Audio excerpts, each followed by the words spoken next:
Sa init dito sa Pilipinas, bitin ang fan lang. Itong portable mini fan ng Essager, merong cooling plate dito sa harap. Na pag dinikit mo sa balat mo, ramdam mo talaga yung lamig eh.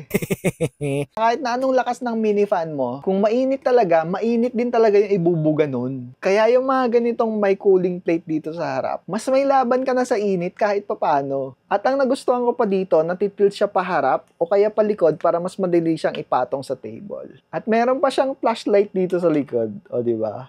Andito sa baba ang kanyang display at nandito naman ang kanyang switch button at pang-increase ng speed. At sa 100% niya, nasa 5.6 meters per second ang kanyang wind speed. At dito naman sa tabi niya ang switch para sa cooling plate. Naka-turn on yung cooling plate pag nakikita mo tong kulay green na snow icon. Kasama sa box ang neck strap, charging cable, user manual, at ang Essager Portable Mini Fan. May iba't ibang kulay pa to dyan sa yellow basket, kaya kung gusto mo rin ito, i-check out mo na yan. Yun lang, thanks for watching and follow for more.